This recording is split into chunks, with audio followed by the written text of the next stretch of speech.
Bonjour, bonjour, j'espère que vous allez bien. Moi, je vais super bien, comme d'habitude. N'oubliez pas de partager, de liker et de vous abonner. Surtout, mettez le pouce en l'air parce que je sais que ça ne vous coûte absolument rien du tout d'encourager les histoires d'Akuma. Bienvenue dans les histoires d'Akuma. Alors, si vous passez ici pour la première fois, bonjour à vous, abonnez-vous et surtout, ne passez pas sans laisser votre morale de cette histoire. Avant de commencer l'histoire de Marley, j'aimerais d'abord dire que ceux ou celles qui sont mariés, faites attention à vos belles familles. C'est pas toutes les belles familles qui vous aiment. Parfois, il y en a certaines qui font même semblant de vous aimer. Parfois, il y en a certaines qui vous aiment parce que vous leur donnez des choses. Alors, le jour que vous vous dites, aujourd'hui, je n'ai pas, je ne donne pas, ça commence à devenir un grand problème. Alors, faites attention. Il y en avait une amie qui me disait une fois, tu sais, la belle famille, parfois même, il ne faut pas commencer à donner les choses. Parce que ils t'aiment, ils vont seulement t'aimer parce que tu leur donnes les choses. Le jour que tu vas arrêter de leur donner des trucs, ils ne vont plus t'aimer. Et ça sera la descente aux enfers pour toi. Alors, aujourd'hui, comme je le disais tout à l'heure, on va parler de l'histoire de Marlise. Marlise, elle avait perdu sa maman très tôt. Marlise, elle a eu la chance que son Dieu était avec elle et que sa maman était avec elle. Malgré qu'elle était déjà décédée depuis. C'est la raison pour laquelle on dit souvent aussi que les morts ne sont pas morts. Les morts sont là. Ils veillent sur nous. Si vous avez des personnes proches qui sont déjà parties de l'autre côté, ils sont toujours là. Hein. Ils veillent sur nous. Alors, c'était le cas avec Marlise et sa maman. Marlise, comme je disais tout à l'heure, elle a rencontré un monsieur. Le monsieur, là, il aimait tellement. Marlise n'avait plus de parents. Mais Marlise, elle avait ses sœurs qui étaient en Europe. Elle était la seule qui restait dans son pays natal. Alors, le monsieur lui dit, Marlise, tu me plais. Le monsieur l'a donc épousée. Lorsque le monsieur l'a épousée comme ça, Marlise, elle se disait que non, sa belle-mère, c'est sa maman, comme elle n'a plus de maman. Marlise, elle se disait que non, chez sa belle-mère, elle peut quand même poser la tête lorsqu'elle a mal à la tête, ou lorsqu'elle a mal au bras, ou lorsqu'elle a mal au ventre. Parce qu'elle se disait que non, ma belle-mère, la maman de mon mari, c'est mon mari. Mais Marlise, elle s'est trompée. Elle s'est trompée. Écoutez l'histoire. La belle-mère de Marlise, elle faisait semblant d'aimer Marlise. Mais Marlise, elle se disait que non. Elle ne voyait pas tout ça. La belle-mère faisait semblant. C'est après que Marlise s'est rendue compte. Écoutez la suite de l'histoire. Alors, Marlise, elle a commencé à chercher à avoir un enfant avec son mari. Et tout le temps, elle partait se confier chez sa belle-mère parce qu'elle se disait que c'était sa maman. Elle se confiait, non mais voilà, oui, on est en train de tout faire pour avoir des enfants, en fait, tout ce que vous pouvez imaginer. Elle revenait, sa belle-mère était toujours là, comme si elle aimait aussi trop et tout. Alors, un beau jour, Marlise revient et dit à sa belle-mère que non, comme tu vois là, je suis enceinte. Et comme ça faisait longtemps qu'on cherchait, j'ai d'abord gardé, je n'ai pas voulu dire. Donc, je suis enceinte maintenant de 6 mois. Sa belle-mère, dès que Marlise avait dit ça à sa belle-mère, elle a commencé à être distante. Sa belle-mère, son visage avait changé. Elle n'était plus heureuse ou alors elle n'était plus accueillante comme elle était auparavant avec Marlise.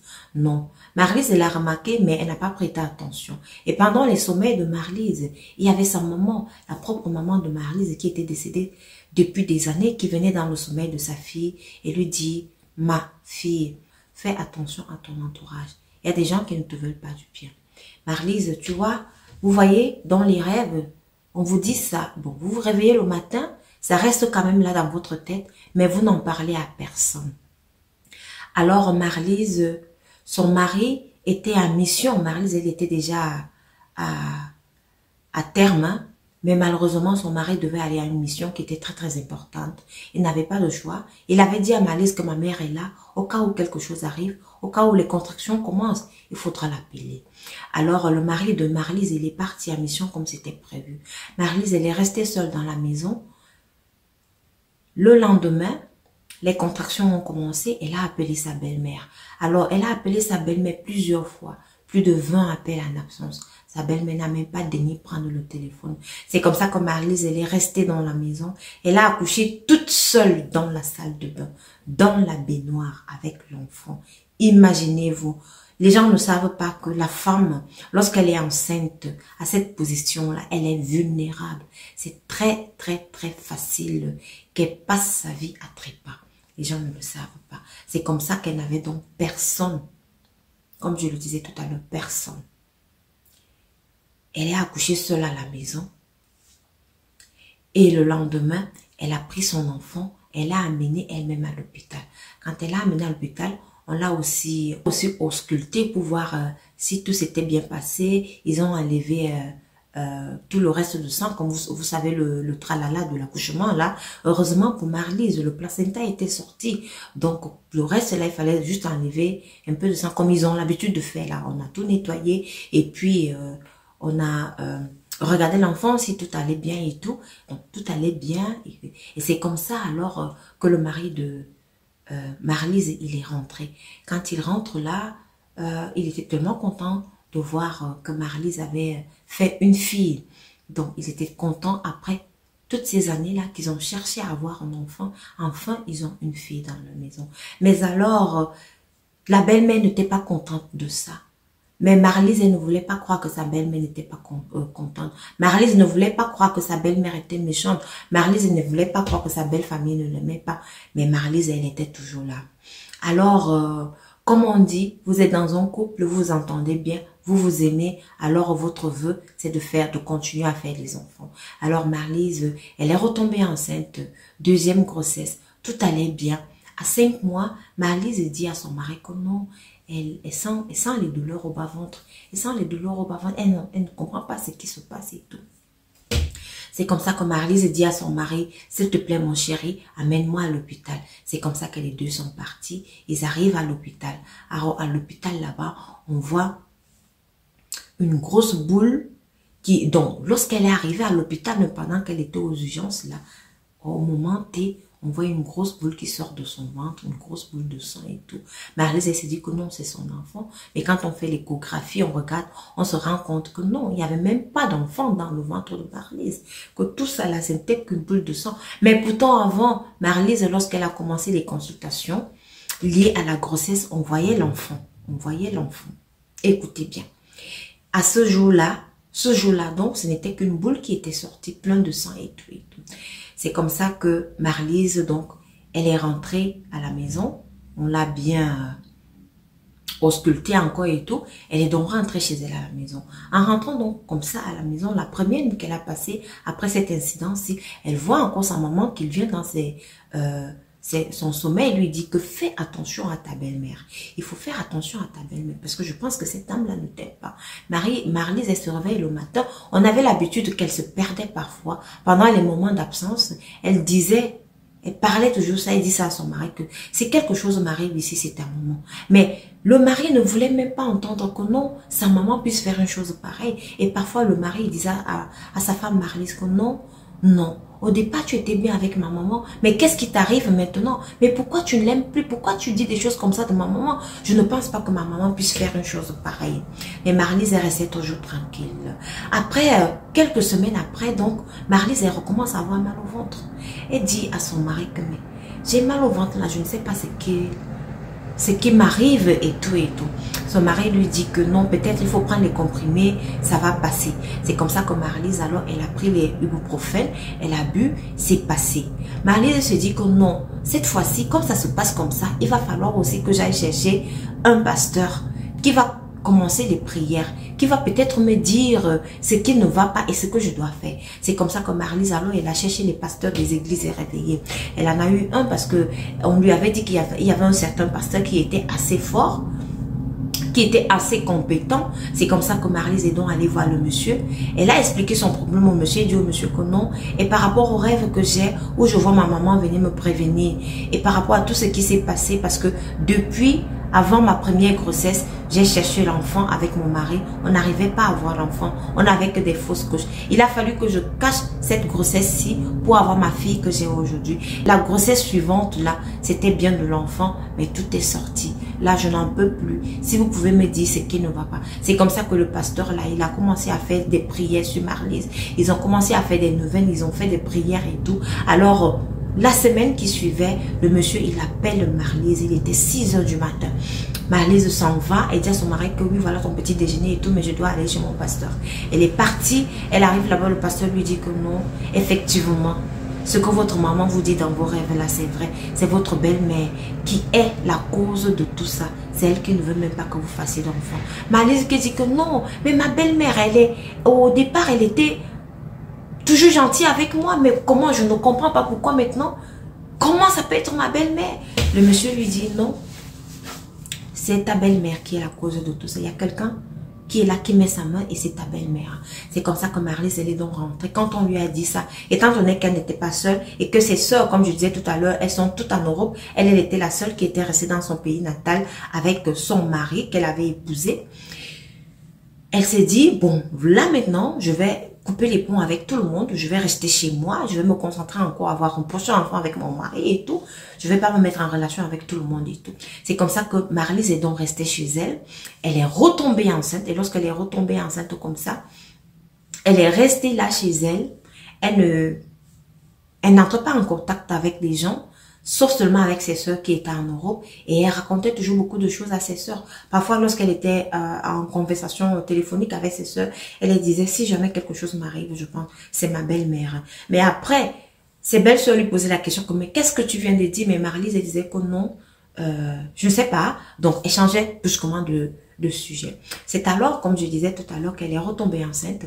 Elle est restée dans son coin et tout. Alors, vous savez, les fils, à un moment là, le fils aussi, le mari de Marlise, ne pouvait pas fermer sa bouche. Lui aussi, de temps en temps, il est parti. Il a dit à sa maman que, comme tu vois là, Marlise, elle est enceinte. Elle est enceinte de 6 mois. La maman de ce gars-là, du mari de Marlise, elle n'a pas aimé. Mais le fils, alors, il ne connaissait pas. Il ne savait même pas que sa maman n'aimait pas Marlise et que sa maman ne voulait même pas qu'il ait de la progéniture et tout. C'est comme ça, alors qu'un beau jour, le mari de Marlise, il est encore parti chez sa maman. Arrivé là-bas, il a apporté de la nourriture. Quand il arrive à la maison avec la nourriture, il ne dit pas à Marlise que non, c'est ma mère, la nourriture que tu vois, c'est vient de chez ma mère. Non, il a posé là, il a demandé à Marlise, ça c'est pour toi que j'ai apporté, il faut manger. Il ne lui a pas dit que c'était sa maman qui avait préparé tout ça. C'est comme ça que Marlise a mangé. Quand Marlise a mangé ça, elle a commencé à avoir mal au ventre. Elle a commencé à avoir mal, elle disait à son mari que j'ai mal au ventre. Et il se disait alors que, voilà, ce sont des contractions qui recommencent. Et la même routine recommence. Qu'est-ce qui ne va pas? Comme ça que le mari de Marlise, alors, il porte sa femme, il l'amène d'abord dans la salle de bain parce que Marlise lui dit que non, mais attends mon chéri, attends, je suis en train de saigner énormément. Il la met dans la baignoire, tellement qu'elle saignait que le mari a dit à sa femme, le mari, il a dit à Marlise que non, il faut que je t'amène à l'hôpital parce qu'ici, là, tu peux perdre tout ton sang. C'est comme ça qu'il l'a transporté encore à l'hôpital. Arrivé là-bas à l'hôpital, on dit à Marlise et son mari que non, l'enfant vient de décéder et tout et tout. Quoi? Marlise qui dit, quoi, mon enfant encore décédé et tout. Elle était vraiment dans tous ses états et tout. Mais avec l'aide de son mari, elle s'est remise quand même. Ils sont rentrés à la maison. Après 2 jours, Marlise, elle dit à son mari que non, ça ne va pas. Ça ne va pas, je continue toujours à saigner. Et puis j'ai comme l'impression qu'au niveau de mon estomac, là, ça fait très mal. Ça chauffe, ça brûle, je ne sais pas ce qui m'arrive. Pendant que Marlise était en train de parler comme ça à son mari, étant dans la salle de bain, et son mari, lui, il était dans la chambre, Marlise, elle a poussé un cri. Elle a poussé un cri. Son mari est venu quand il arrive dans la salle de bain. Vous savez, c'était le jar de salle de bain, le jar de salle de bain qui est dans la chambre même. Donc, quand il arrive, il voit Marlise et elle est allongée sur le sol, le sang partout, les vomis partout. C'est comme ça qu'il se lève, donc elle vomissait du sang. C'est comme ça qu'il la porte, donc il l'amène encore directement à l'hôpital. Arrivé à l'hôpital là-bas, on dit à son mari que Marlise, elle est décédée. Waouh, waouh. Incroyable. Les sœurs de Marlise qui sont en Europe aussi, elles ont appris cela. Elles ont dit non, il faut qu'on descende là-bas. Parce qu'il faut qu'on sache de quoi est décédée Marlise. Parce que parfois, comme je disais tout à l'heure, Marlise, elle disait des choses aux gens de sa famille, quelques membres de sa famille qu'elle avait, qui étaient même loin, qui n'étaient même pas dans la même ville qu'elle. Elle leur disait parfois des choses concernant sa belle-mère, concernant ce qu'elle vivait. C'est comme ça que toutes ces 3 sœurs sont donc descendues dans leur pays d'origine pour qu'on puisse faire de l'autopsie à Marlise pour savoir de quoi est-ce qu'elle est décédée exactement. Parce qu'elles se disent que non, la mort de Marlise là, elle n'est pas simple. C'est comme ça qu'on a donc fait l'autopsie. Dans l'autopsie, là, on se rend compte que Marlise, elle a des substances bizarres dans son estomac. Donc, des substances qui ne doivent même pas être dans l'être humain. Elle a des trucs comme, on dit une substance qui a du gaz mélangé avec... en fait, je ne peux pas vous donner les noms scientifiques là ici. Donc, on se posait la question de savoir comment ça a pu faire pour être dans l'estomac de Marlise. Alors les médecins, ils ont dit que non, Marlise, elle a dû manger quelque chose, elle a mangé quelque chose. Donc, vous vous souvenez de la nourriture que son mari avait apportée, là, que je vous avais dit que son mari n'avait pas dit à Marlise que c'est sa maman qui avait préparé cette nourriture-là. Sûrement, la maman, elle a dit à son fils que non, comme ta femme, elle est enceinte, voici sa part, il faut aller lui donner. Mais le fils, il est arrivé, il n'a même pas dit à sa femme que non, c'est ta maman qui a envoyé ça. Parce que le fils, il ne croyait pas que sa maman pouvait faire quelque chose à sa femme Marlise. C'est donc comme ça que toute la famille de Marlise aujourd'hui dit non, c'est la maman du mari de Marlise qui est à l'origine de tout ça. Tout le monde est dans les pleurs. Ça fait très mal de perdre une si jeune personne qui n'a rien fait, qui voulait seulement vivre son bonheur avec son mari. Alors, j'espère que vous avez retenu la morale de l'histoire. J'espère que vous avez quand même pu tirer quelque chose de l'histoire qui vient d'être racontée. On ne dit pas de ne pas aimer vos belles familles. On ne dit pas de ne pas aimer vos belles familles. Il faut les aimer. Mais il faut avoir un pied dedans, un pied dehors. Parce que le jour que ça se gâte, ça se gâte. Le jour que vous ne donnez pas quelque chose à quelqu'un dans votre belle famille, vous avez des problèmes avec cette personne. Parfois, on vous aime parce que vous donnez des choses. Parfois, on fait même semblant de vous aimer parce qu'on ne vous aime même pas. Alors, n'oubliez surtout pas de m'envoyer vos histoires au numéro ci-dessous ou alors sur mon compte Instagram, Langue-Antétoise. Merci de m'avoir écouté et rendez-vous à la prochaine vidéo.